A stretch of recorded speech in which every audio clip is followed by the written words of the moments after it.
Hello friends, അധ്യാപക പ്രണയത്തിന്റെ മൂന്നാം എപ്പിസോഡിലേക്ക് എല്ലാവർക്കും സ്വാഗതം. രാവിലെ സ്കൂളിന്റെ വരാതിയിൽ നിൽക്കുകയായിരുന്നു ഗൗരി. ഇന്നലത്തെ സംഭവത്തിന് ശേഷം എല്ലാവരുടെയും നോട്ടം തന്നിലാണെന്ന് അവൾക്ക് തോന്നി. സ്റ്റാഫ് റൂമിലേക്ക് കയറിയപ്പോൾ ചിലർ സംസാരിക്കുന്നത് പെട്ടെന്ന് നിർത്തി. ഗൗരി ഒന്നും കേൾക്കാത്തതുപോലെ തന്റെ സീറ്റിലിരുന്നു. അപ്പോഴാണ് മാലിനി അടുത്ത് വന്നത്. മാലിനി, ഗൗരി, ഇത്രയും വിഷമിക്കേണ്ട. സത്യം ഒരു നാൾ എല്ലാവരും അറിയും, ഗൗരി പറഞ്ഞു. ചിലപ്പോഴൊക്കെ സത്യത്തേക്കാൾ ആളുകൾ വിശ്വസിക്കുന്നത് കള്ളങ്ങളാണ്. മാലിനിക്ക് മറുപടി ഉണ്ടായില്ല. മറുവശത്ത് നിരഞ്ജൻ ക്ലാസ് കഴിഞ്ഞ് പുറത്തേക്ക് ഇറങ്ങുകയായിരുന്നു. ഒരു വിദ്യാർത്ഥി അടുത്തു വന്നു. സാർ, ടീച്ചർ ഇന്ന് ആകെ വിഷമിച്ചിരിക്കുന്നത് പോലെയുണ്ട്. നിരഞ്ജൻ ഗൗരിയുടെ ഗ്യാസിലേക്ക് നോക്കി. ജനലരികിൽ നിന്ന് പുറത്തേക്ക് നോക്കി നിൽക്കുന്ന അവളെ കണ്ടപ്പോൾ അവന് മനസ്സ് വേദനിച്ചു. ഉച്ചയ്ക്ക് സ്റ്റാഫ് റൂമിൽ എല്ലാവരും ഭക്ഷണം കഴിക്കുകയായിരുന്നു. ഗൗരി മാത്രം ഒറ്റയ്ക്കിരുന്നു. അവളുടെ ടിഫിൻ ബോക്സ് തുറന്നിരുന്നെങ്കിലും ഒന്നും കഴിച്ചിരുന്നില്ല. നിരഞ്ജൻ പതുക്കെ അടുത്തെത്തി. ടീച്ചർ, ഭക്ഷണം കഴിക്കുന്നില്ലേ? വിശപ്പില്ല. വിഷമം കൊണ്ട് ഭക്ഷണം ഒഴിവാക്കിയാൽ പ്രശ്നം മാറില്ല, ഗൗരി പറഞ്ഞു. എനിക്ക് കുറച്ച് ഒറ്റയ്ക്കിരിക്കണം. നിരഞ്ജൻ ഒന്നും പറയാതെ തിരിഞ്ഞു നടന്നു. പക്ഷെ പോകുന്നതിന് മുൻപ് അവൻ ഒരു വെള്ളക്കുപ്പി അവളുടെ മേശപ്പുറത്ത് വെച്ചു. ഇതെങ്കിലും കുടിക്കണം. ആ ചെറിയ കരുതൽ ഗൗരിയുടെ കണ്ണുകളെ വീണ്ടും നനച്ചു. വൈകുന്നേരം സ്കൂൾ വിടാൻ നേരം. ഗൗരി ഒറ്റയ്ക്ക് ബസ് സ്റ്റോപ്പിലേക്ക് നടന്നു. അല്പം അകലെയായി നിരഞ്ജനും നടന്നു. അവൻ മനഃപൂർവ്വം അവളോട് അടുത്തില്ല. അത് ഗൗരി ശ്രദ്ധിച്ചു. ബസ് എത്തിയപ്പോൾ അവൾ കയറി. ബസ് മുന്നോട്ട് നീങ്ങുമ്പോൾ ജനലിലൂടെ പുറത്തേക്ക് നോക്കി. അവിടെ ബസ് പോകുന്നത് വരെ നോക്കി നിൽക്കുന്ന നിരഞ്ജൻ. അവളുടെ ചുണ്ടിൽ അറിയാതെ ഒരു പുഞ്ചിരി വിരിഞ്ഞു. എന്നെ ബുദ്ധിമുട്ടിക്കാതിരിക്കാൻ വേണ്ടിയാണ് അകലം പാലിക്കുന്നത്, അവൾ മനസ്സിൽ പറഞ്ഞു. അതേസമയം രാഘവൻ തന്റെ ഓഫീസിലിരുന്ന് ഒരു കത്ത് തയ്യാറാക്കുകയായിരുന്നു. ജില്ലാ വിദ്യാഭ്യാസ ഓഫീസർക്ക്. അവൻ പതുക്കെ വായിച്ചു. സ്കൂളിലെ 2 അധ്യാപകരുടെ അനുചിത പെരുമാറ്റത്തെക്കുറിച്ച് പരാതി. അവന്റെ മുഖത്ത് വിജയത്തിന്റെ ചിരി വിരിഞ്ഞു. പക്ഷേ വാതിലിന് പുറത്തുനിന്ന് ഇതെല്ലാം കേട്ട മറ്റൊരാൾ ഉണ്ടായിരുന്നു, മാലിനി ടീച്ചർ. അവൾ ഞെട്ടലോടെ സ്വയം പറഞ്ഞു, ഇത് ഗൗരിയെയും നിരഞ്ജനെയും തകർക്കും. എന്തായാലും ഇത് തടയണം. അവൾ വേഗത്തിൽ അവിടെ നിന്ന് നടന്നു. അറിയാതെ ഗൗരിയുടെയും നിരഞ്ജന്റെയും ജീവിതത്തിലേക്ക് മറ്റൊരു വലിയ പരീക്ഷണം കൂടി കടന്നു വരികയായിരുന്നു. പിറ്റേന്ന് രാവിലെ ഗൗരി സ്കൂളിലെത്തിയപ്പോൾ മാലിനി ടീച്ചർ അവളെ സ്റ്റാഫ് റൂമിന് പുറത്തേക്ക് വിളിച്ചു. മാലിനി, ഗൗരി, എനിക്കൊരു പ്രധാന കാര്യം പറയാനുണ്ട്. എന്താ മാലിനി? ഇന്നലെ രാഘവൻ സാറ് ജില്ലാ വിദ്യാഭ്യാസ ഓഫീസർക്ക് പരാതി തയ്യാറാക്കുന്നത് ഞാൻ കേട്ടു. ഗൗരിയുടെ മുഖം വിളറി. പരാതിയോ? എന്തിന്റെ പേരിൽ? നിങ്ങളെയും നിരഞ്ജൻ സാറിനെയും കുറിച്ച്. ഗൗരിയുടെ കയ്യിലുണ്ടായിരുന്ന ഫയൽ താഴെ വീണു. ഇനി എന്താണ് ഞാൻ ചെയ്യേണ്ടത്? അവൾ പതുക്കെ പറഞ്ഞു. അപ്പോഴേക്കും നിരഞ്ജൻ അവിടേക്ക് എത്തി. എന്തുപറ്റി? മാലിനി നടന്നതെല്ലാം പറഞ്ഞു. എല്ലാം കേട്ടിട്ടും നിരഞ്ജന്റെ മുഖത്ത് ഭയമുണ്ടായില്ല. സത്യമുള്ളിടത്ത് പേടിക്കേണ്ട കാര്യമില്ല. ഗൗരി അവനെ നോക്കി. എനിക്ക് വേണ്ടിയല്ല, നിങ്ങളുടെ ഭാവിയെ ഓർത്താണ് എനിക്ക് പേടി. എന്റെ ഭാവിയെക്കുറിച്ച് തീരുമാനിക്കുന്ന മറ്റാരുമല്ല, ഞാനാണ്. ആ വാക്കുകൾ ഗൗരിയുടെ മനസ്സിൽ ഒരു ചെറിയ ധൈര്യം പകർന്നു. ഉച്ചയ്ക്ക് ഹെഡ് മാസ്റ്റർ 2 പേരെയും ഓഫീസിലേക്ക് വിളിച്ചു. ജില്ലാ വിദ്യാഭ്യാസ ഓഫീസിൽ നിന്ന് അന്വേഷണത്തിനായി ഉദ്യോഗസ്ഥർ അടുത്ത ആഴ്ച വരും. ഗൗരിയുടെ ഹൃദയം വേഗത്തിലിടിച്ചു. സർ, ഞങ്ങൾ തെറ്റൊന്നും ചെയ്തിട്ടില്ല. എനിക്കറിയാം, പക്ഷെ അന്വേഷണം നടക്കട്ടെ, നിരഞ്ജൻ ശാന്തമായി പറഞ്ഞു. ഞങ്ങൾ പൂർണ്ണമായി സഹകരിക്കും സർ. വൈകുന്നേരമായി. സ്കൂൾ വിട്ട് ഇറങ്ങുമ്പോൾ കനത്ത മഴ പെയ്യാൻ തുടങ്ങി. ഗൗരി മഴയിലേക്ക് നോക്കി നിൽക്കുകയായിരുന്നു. നിരഞ്ജൻ പതുക്കെ അവളുടെ അടുത്തെത്തി. ടീച്ചർ, ജീവിതത്തിൽ ചില മഴകൾ വരും, പക്ഷെ ചില മഴകൾ ഒരിക്കലും തോരാറില്ല, ഗൗരി പറഞ്ഞു. നിരഞ്ജൻ ഒരു നിമിഷം മിണ്ടാതെ നിന്നു. പിന്നെ പറഞ്ഞു, മഴ എത്ര ശക്തമായാലും ഒരു നാൾ സൂര്യൻ ഉദിക്കും. ആ ദിവസം വരെ ഞാൻ കൂടെ ഉണ്ടാകും. ആ വാക്കുകൾ കേട്ട് ഗൗരി ഞെട്ടലോടെ അവനെ നോക്കി. ആദ്യമായാണ് ആ മനുഷ്യന്റെ വാക്കുകളിൽ വെറും സൗഹൃദമല്ല, അതിനേക്കാൾ ആഴമുള്ള ഒരു കരുതൽ അവൾ തിരിച്ചറിയുന്നത്. അവൾക്കൊന്നും പറയാനായില്ല. പക്ഷെ അവളുടെ കണ്ണുകളിൽ നിറഞ്ഞ കണ്ണുനീർ തന്നെ മറുപടിയായി. അതേസമയം രാഘവൻ തന്റെ ഓഫീസിലിരുന്ന് ഒരു കവർ അടച്ചു. അതിനുള്ളിൽ ഗൗരിയുടെയും നിരഞ്ജന്റെയും ഫോട്ടോകളും പരാതിക്കത്തും ഉണ്ടായിരുന്നു. അവൻ സ്വയം ചിരിച്ചു.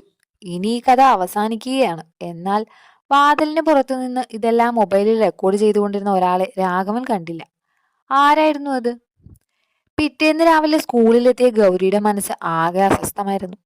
ഇന്നലെ രാത്രി മുഴുവൻ അവൾക്ക് ഉറങ്ങാൻ കഴിഞ്ഞിരുന്നില്ല. സ്റ്റാഫ് റൂമിലേക്ക് കയറുമ്പോൾ നിരഞ്ജൻ അവളെ നോക്കി. Good morning teacher. ഗൗരി ചെറുതായൊന്ന് പുഞ്ചിരിച്ചു. Good morning. എന്നാൽ ആ പുഞ്ചിരിക്ക് പിന്നിൽ വലിയൊരു ഭയമുണ്ടെന്ന് നിരഞ്ജന് മനസ്സിലായി. അപ്പോഴാണ് മാലിനി ടീച്ചർ വേഗത്തിൽ അകത്തേക്ക് വന്നത്. നിരഞ്ജൻ സാർ, എനിക്ക് നിങ്ങളോട് ഒറ്റയ്ക്ക് സംസാരിക്കണം. ഇരുവരും സ്റ്റാഫ് റൂമിന് പുറത്തേക്ക് നടന്നു. ഇന്നലെ രാഘവൻ സാർ പരാതി അയക്കുന്നതും ഫോട്ടോ കവറിലാക്കുന്നതും ഞാൻ മൊബൈലിൽ വീഡിയോ എടുത്തിട്ടുണ്ട്. നിരഞ്ജൻ അമ്പരന്നു. ശരിക്കുമോ? അതെ സർ, ആ വീഡിയോയിൽ അദ്ദേഹം തന്നെയാണ് എല്ലാം ചെയ്യുന്നത്. നിരഞ്ജന്റെ മുഖത്ത് ആദ്യമായി ഒരു പ്രതീക്ഷ തെളിഞ്ഞു. അത് നമ്മുടെ ഏറ്റവും വലിയ തെളിവാണ്. അതേസമയം രാഘവൻ ഓഫീസിലിരിക്കുമ്പോൾ പ്യൂൺ വന്നു പറഞ്ഞു, സർ, ഹെഡ് മാസ്റ്റർ വിളിക്കുന്നു. രാഘവൻ ആത്മവിശ്വാസത്തോടെ എഴുന്നേറ്റു. ഇനി ഇവരുടെ ജോലി തീർന്നു. അവൻ മനസ്സിൽ പറഞ്ഞു. ഹെഡ് മാസ്റ്ററുടെ മുറിയില് ഹെഡ് മാസ്റ്ററും ഗൗരിയും നിരഞ്ജൻ, മാലിനി എന്നിവരുണ്ടായിരുന്നു. ഹെഡ് മാസ്റ്റർ ചോദിച്ചു, രാഘവൻ സാർ, ഒരു കാര്യം ചോദിക്കാനുണ്ട്. എന്താണ്? ഗൗരി ടീച്ചറെയും നിരഞ്ജൻ സാറിനെയും കുറിച്ച് നിങ്ങൾ പരാതി അയച്ചോ? രാഘവൻ പറഞ്ഞു, അതെ, സ്കൂളിന്റെ അച്ചടക്കത്തിന് വേണ്ടിയാണ്. അപ്പോഴാണ് മാലിനി ഫോൺ എടുത്തത്. സർ, ആദ്യം ഈ വീഡിയോ ഒന്ന് കണ്ടോളൂ. വീഡിയോ പ്ലേ ചെയ്തു. അതിൽ രാഘവൻ പറയുന്നത് വ്യക്തമായി കേട്ടു. ഈയൊരു ഫോട്ടോ മതി ഇവരുടെ ജീവിതം നശിപ്പിക്കാൻ. മുറിയിലാകെ നിശബ്ദത. രാഘവന്റെ മുഖം വിളറി. അത് ഞാൻ ഹെഡ് മാസ്റ്റർ കസേരയിൽ നിന്ന് എഴുന്നേറ്റു. മതി. വ്യക്തിപരമായി വിരോധം കാരണം അധ്യാപകരുടെ ജീവിതം നശിപ്പിക്കാൻ ശ്രമിക്കുന്നത് ഒരിക്കലും അംഗീകരിക്കാനാവില്ല. രാഘവന് മറുപടി ഉണ്ടായില്ല. ഗൗരിയുടെ കണ്ണുകൾ നിറഞ്ഞു. അവൾ ആദ്യമായി ഒരു നിശ്വാസം വിട്ടു. നിരഞ്ജൻ അവളെ നോക്കി മൃദുവായി പറഞ്ഞു, ഞാൻ പറഞ്ഞില്ലേ, സത്യം ഒരിക്കലും തോൽക്കില്ലെന്ന്. ഗൗരി അവന്റെ കണ്ണുകളിലേക്ക് നോക്കി. എനിക്ക് വിശ്വാസം നഷ്ടപ്പെട്ടിരുന്നു. പക്ഷെ നിങ്ങൾക്കുണ്ടായിരുന്നില്ല. നിങ്ങളിലുള്ള വിശ്വാസം എനിക്ക് ഒരിക്കലും നഷ്ടമാകില്ല. ആ വാക്കുകൾ കേട്ടപ്പോൾ ഗൗരിയുടെ ഹൃദയം ശക്തമായി ഇടിച്ചു. ആദ്യമായി നിരഞ്ജന്റെ സാന്നിധ്യം അവൾക്ക് ഒരു സുരക്ഷിതത്വമായി തോന്നി. പക്ഷെ ഓഫീസിൽ നിന്ന് പുറത്തിറങ്ങിയ രാഘവൻ കോപത്തോടെ തന്റെ ഫോൺ എടുത്തു. ഹലോ, എനിക്കൊരാളെ കാണണം. ഈ കഥ ഇതുകൊണ്ട് അവസാനിക്കില്ല. അവന്റെ ശബ്ദത്തിൽ പ്രതികാരത്തിന്റെ തീ കത്തുന്നുണ്ടായിരുന്നു. ഇനി അവരുടെ പ്രണയത്തിന് മുന്നിൽ വരാൻ പോകുന്നത് ഒരു പുതിയ ശത്രുവായിരുന്നു. 2 ദിവസം കടന്നുപോയി. രാഘവന്റെ പരാതി വ്യാജമാണെന്ന് തെളിഞ്ഞതോടെ സ്കൂളിലെ അന്തരീക്ഷം വീണ്ടും ശാന്തമായി. പക്ഷെ ഗൗരിയുടെ മനസ്സിൽ ഒരു പുതിയ യുദ്ധം ആരംഭിച്ചിരുന്നു. നിരഞ്ജന്റെ വാക്കുകൾ കരുതലും അവളുടെ മനസ്സിൽ വീണ്ടും വീണ്ടും മുഴങ്ങിക്കൊണ്ടേയിരുന്നു. ഉച്ചഭക്ഷണ സമയത്ത് ഗൗരി സ്കൂളിന്റെ പൂന്തോട്ടത്തിൽ ഒറ്റയ്ക്കിരിക്കുകയായിരുന്നു. കയ്യിലൊരു പുസ്തകം ഉണ്ടായിരുന്നെങ്കിലും വായിക്കാൻ കഴിഞ്ഞില്ല.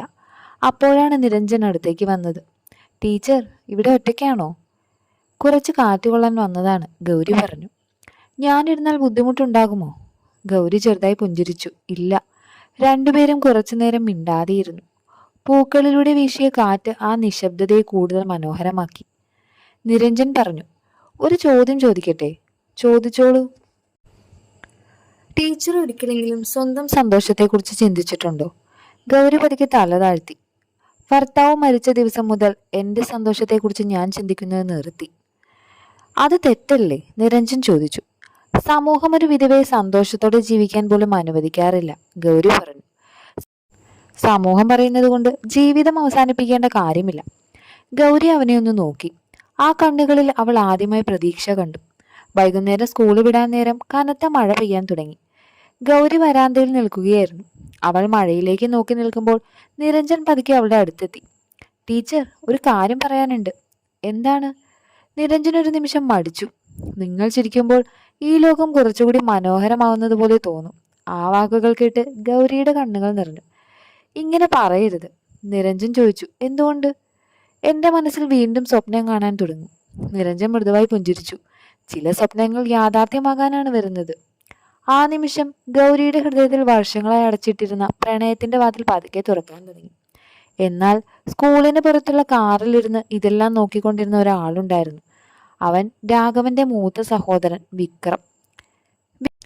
ഒരു അപമാനത്തിനും കണക്ക് ചോദിക്കണം രാഘവ, രാഘവൻ ദേഷ്യത്തോടെ പറഞ്ഞു. അവരുടെ ജീവിതം തകർക്കാതെ ഞാൻ ഇനി പിന്മാറില്ല. വിക്രം കാറിന്റെ വാതിലടച്ചു. എങ്കിൽ ഇനി കളി ഞാനാണ് തുടങ്ങുന്നത്. ഗൗരിയും നിരഞ്ജനും അറിയാതെ അവരുടെ ജീവിതത്തിലേക്ക് ഒരു പുതിയ ഭീഷണി കടന്നു വരികയായിരുന്നു. പിറ്റേന്ന് രാവിലെ ഗൗരി കണ്ണാടിക്ക് മുന്നിൽ നിന്നു. നിരഞ്ജൻ ഇന്നലെ പറഞ്ഞ വാക്കുകൾ വീണ്ടും മനസ്സിൽ മുഴങ്ങി. നിങ്ങൾ ചിരിക്കുമ്പോൾ ഈ ലോകം കുറച്ചുകൂടി മനോഹരമാകുന്നത് പോലെ തോന്നും. അറിയാതെ അവളുടെ ചുണ്ടിൽ ഒരു പുഞ്ചിരി വിരിഞ്ഞു. പെട്ടെന്ന് തന്നെ അവൾ ആ പുഞ്ചിരി മായ്ച്ചു. ഇല്ല, എനിക്കിങ്ങനെ ചിന്തിക്കാൻ പാടില്ല. സ്കൂളിൽ നിരഞ്ജൻ കുട്ടികൾക്ക് ക്ലാസ് എടുക്കുകയായിരുന്നു. ക്ലാസ് കഴിഞ്ഞപ്പോൾ ഒരു വിദ്യാർത്ഥി ചോദിച്ചു, സാർ, പ്രണയം തെറ്റാണോ? നിരഞ്ജൻ ചെറുതായി പുഞ്ചിരിച്ചു. അല്ല മോനെ, മറ്റൊരാളുടെ ജീവിതം മനോഹരമാക്കുന്ന സ്നേഹമാണ് യഥാർത്ഥ പ്രണയം. ക്ലാസിന്റെ വാതിലിന് പുറത്തുനിന്ന് ഗൗരി അത് കേട്ടു. ആ വാക്കുകൾ അവളുടെ മനസ്സിനെ സ്പർശിച്ചു. ഉച്ചയ്ക്ക് ലൈബ്രറിയിൽ പുസ്തകങ്ങൾ ക്രമീകരിക്കുകയായിരുന്നു ഗൗരി. നിരഞ്ജനും അവിടെ എത്തി. ടീച്ചർ, കുറച്ച് സംസാരിക്കാനുണ്ട്. ഗൗരി അവനെ നോക്കി. പറയൂ. കഴിഞ്ഞ കുറച്ച് ദിവസങ്ങളായി നിങ്ങൾ എന്നിൽ നിന്നും അകന്നു നിൽക്കാൻ ശ്രമിക്കുകയാണ്. അതെല്ലാവർക്കും നല്ലതാണ്, പക്ഷെ എനിക്കതല്ല. ഗൗരി നിശബ്ദയായി. എനിക്ക് നിങ്ങളുടെ ഭൂതകാലം അറിയാം, നിങ്ങൾ അനുഭവിച്ച വേദനയും അറിയാം. എന്നിട്ടും നിങ്ങളെ ബഹുമാനിക്കുന്നതും കരുതുന്നതും എനിക്ക് നിർത്താൻ കഴിയുന്നില്ല. ഗൗരിയുടെ കണ്ണുകൾ നിറഞ്ഞു. ഗൗരി പറഞ്ഞു, ദയവായി ഇങ്ങനെ പറയരുത്. എന്തുകൊണ്ട്? ഞാനൊരു വിധവയാണ്. നിരഞ്ജൻ ഒരു നിമിഷം പോലും മടിച്ചില്ല. എനിക്ക് മുന്നിൽ നിൽക്കുന്നത് ഒരു വിധവയല്ല, ജീവിതത്തിൽ ഒരുപാട് വേദന അനുഭവിച്ചിട്ടും മറ്റുള്ളവർക്ക് വേണ്ടി ജീവിക്കുന്ന നല്ലൊരു മനുഷ്യ സ്ത്രീയാണ്. ആ വാക്കുകൾ കേട്ട് ഗൗരിയുടെ കണ്ണുനീർ ഒഴുകി. അവൾ പതുക്കെ പറഞ്ഞു, സമൂഹം എന്തു പറയും? നിരഞ്ജൻ പുഞ്ചിരിച്ചു. സമൂഹം ഇന്നും എന്തെങ്കിലും പറയും, നാളെ വേറെ എന്തെങ്കിലും പറയും. പക്ഷെ നമ്മുടെ ജീവിതം ജീവിക്കേണ്ടത് നമ്മളല്ലേ? ഗൗരിക്ക് മറുപടി പറയാൻ കഴിഞ്ഞില്ല. അപ്പോഴാണ് ലൈബ്രറിയുടെ വാതിലിന് പുറത്തുനിന്ന് ആരോ ആ സംഭാഷണം കേൾക്കുന്നത്. വിക്രം. അവൻ മൊബൈലിൽ എല്ലാം റെക്കോർഡ് ചെയ്തു. ഇനി തെളിവ് കിട്ടി. അവൻ ദേഷ്യത്തോടെ അവിടെ നിന്ന് കടന്നു. ലൈബ്രറിയിൽ ഗൗരി കണ്ണുനീർ തുറച്ചു പറഞ്ഞു, എനിക്ക് കുറച്ച് സമയം വേണം. നിരഞ്ജൻ തലകുലുക്കി. എത്ര സമയം വേണമെങ്കിലും ഞാൻ കാത്തിരിക്കും. ആ മറുപടി കേട്ട് ഗൗരിയുടെ ഹൃദയം ആദ്യമായി പ്രണയത്തിന്റെ മിടിപ്പ് വ്യക്തമാക്കി അനുഭവിച്ചു. എന്നാൽ ആ പ്രണയത്തിന് മുന്നിൽ വലിയൊരു കൊടുങ്കാറ്റ് കാത്തിരിക്കുന്നുവെന്ന് ഇരുവരും അറിഞ്ഞിരുന്നില്ല. 2 ദിവസങ്ങൾക്ക് ശേഷം സ്കൂളിൽ ഒരു വിചിത്രമായ നിശബ്ദതയായിരുന്നു. ഗൗരി ക്ലാസ് കഴിഞ്ഞ് സ്റ്റാഫ് റൂമിലേക്ക് നടക്കുമ്പോൾ രാഘവൻ ഓഫീസിൽ മുന്നിൽ നിൽക്കുന്നു. അവളെ കണ്ടതും രാഘവൻ ചെറുതായി ചിരിച്ചു. ഗൗരി ടീച്ചർ, ഒന്ന് സംസാരിക്കാനുണ്ട്. ഗൗരി ഒരു നിമിഷം മടിച്ചു. പറയൂ. ഓഫീസിലേക്കൊന്ന് വരാമോ? ഓഫീസിനുള്ളിലെത്തിയപ്പോൾ രാഘവൻ കസേരയിലിരുന്നു. ഗൗരി അവന്റെ മുന്നിൽ നിന്നു. നിരഞ്ജനിൽ നിന്ന് അകന്നു നിൽക്കണം. ഗൗരി ശാന്തമായി ചോദിച്ചു, എന്തിന്? രാഘവൻ മേശയിൽ കൈയടിച്ചു. ഈ സ്കൂളിന്റെ മാന്യത നശിപ്പിക്കാൻ ഞാൻ സമ്മതിക്കില്ല. ഗൗരിയുടെ കണ്ണുകളിൽ ദേഷ്യം നിറഞ്ഞു. ഞങ്ങൾ ഒരു തെറ്റും ചെയ്തിട്ടില്ല. ആളുകൾ വിശ്വസിക്കുന്നത് സത്യമല്ല, അവർ കാണുന്നതും. ആളുകളുടെ ജീവിതം തകർക്കാൻ ശ്രമിക്കുന്നതാണ് ഏറ്റവും വലിയ തെറ്റ്. രാഘവൻ ഒരു നിമിഷം മിണ്ടാതെ ഇരുന്നു. പിന്നെ പതുക്കെ പറഞ്ഞു, നിങ്ങൾക്ക് എന്റെ ഭൂതകാലം അറിയില്ല. ഗൗരി അമ്പരന്നു. അപ്പോഴാണ് വാതിൽ തുറന്ന് മാലിനി അകത്തേക്ക് വന്നത്. ഗൗരി, ഇവിടെ എന്താണ് നടക്കുന്നത്? രാഘവനുടൻ എഴുന്നേറ്റു. ഒന്നുമില്ല, ടീച്ചർക്ക് പോകാം. ഗൗരി ഒന്നും പറയാതെ പുറത്തേക്ക് നടന്നു. വൈകുന്നേരം സ്കൂൾ വിട്ട ശേഷം മാലിനി ഗൗരിയെ അടുത്തുള്ള പാർക്കിലേക്ക് കൂട്ടിക്കൊണ്ടുപോയി. അവിടെ ഇരുന്ന ശേഷം അവൾ പതുക്കെ പറഞ്ഞു. മാലിനി പറഞ്ഞു, നിനക്ക് രാഘവന്റെ കഥ അറിയാമോ? ഗൗരി, ഇല്ല. 10 വർഷം മുൻപ് രാഘവന്റെ അനിയത്തി ഒരു സഹപ്രവർത്തകനെ സ്നേഹിച്ച് വിവാഹം കഴിച്ചു. ഗൗരി ശ്രദ്ധയോടെ കേട്ടു. വീട്ടുകാർ എതിർത്തിരുന്നു. രാഘവനും സമ്മതിച്ചില്ല. അവര് വീട് വിട്ടുപോയി. 1 വർഷം കഴിഞ്ഞ് ഒരു അപകടത്തിൽ 2 പേരും മരിച്ചു. ഗൗരിയുടെ കണ്ണുകൾ നിറഞ്ഞു. അതിനുശേഷം പ്രണയജീവിതം നശിപ്പിക്കുന്നതാണെന്ന് രാഘവൻ വിശ്വസിക്കുന്നു. ഗൗരി കുറച്ചു നേരം ഒന്നും പറഞ്ഞില്ല. അതുകൊണ്ടാണോ അദ്ദേഹം ഇങ്ങനെ ചെയ്യുന്നത്? മാലിനി പറഞ്ഞു, അതെ. പക്ഷെ അതുകൊണ്ട് മറ്റുള്ളവരുടെ ജീവിതം തകർക്കാൻ അദ്ദേഹത്തിന് അവകാശമില്ല. അതേസമയം സ്കൂൾ ഗേറ്റിന് സമീപം നിരഞ്ജൻ നിൽക്കുകയായിരുന്നു. ഗൗരി പതുക്കെ അവന്റെ അടുത്തെത്തി. ടീച്ചർ, സുഖമാണോ? ഗൗരി ആദ്യമായി അവന്റെ കണ്ണുകളിലേക്ക് നോക്കി. ഗൗരി, ഇനി എനിക്കൊരു കാര്യം മനസ്സിലായി. എന്താണ്? നമ്മളെ എതിർക്കുന്നവർക്കും ഒരു മുറിവേറ്റ ഭൂതകാലമുണ്ട്. നിരഞ്ജൻ മൃദുവായി പുഞ്ചിരിച്ചു. അപ്പോൾ ആ മുറിവ് സുഖപ്പെടുത്താൻ നമ്മൾ വെറുപ്പ് കാണിക്കാതെ സ്നേഹം കാണിക്കാം. ആ വാക്കുകൾ കേട്ട് ഗൗരിയുടെ മനസ്സ് ശാന്തമായി.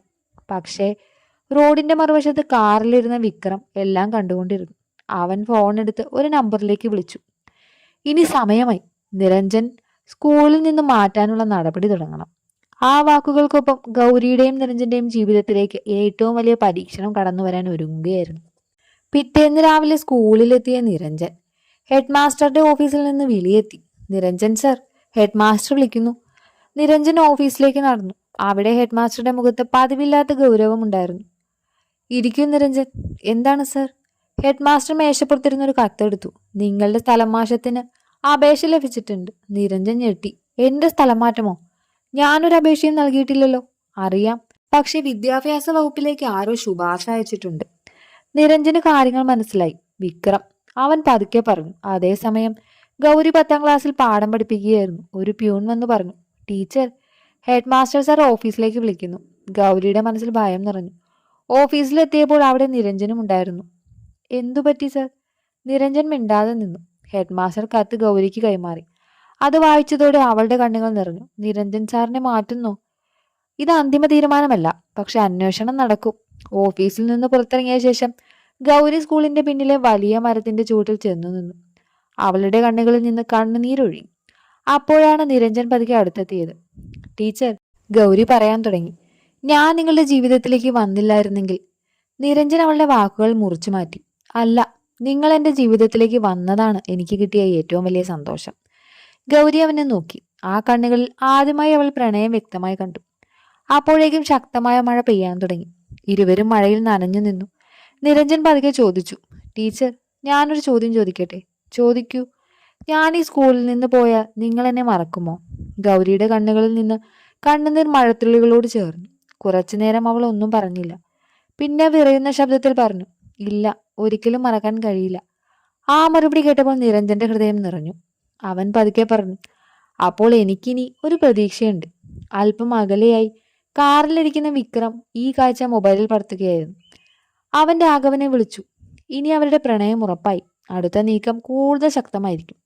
രാഘവൻ മറുപടി പറഞ്ഞു, അവർ ഒന്നിക്കില്ല, അതിന് ഞാൻ അനുവദിക്കില്ല. എന്നാൽ ഗൗരിയുടെ മനസ്സിൽ ആദ്യമായി ഒരു സത്യം വ്യക്തമായിരുന്നു. അവൾ നിരഞ്ജനെ സ്നേഹിക്കാൻ തുടങ്ങിയിരുന്നു.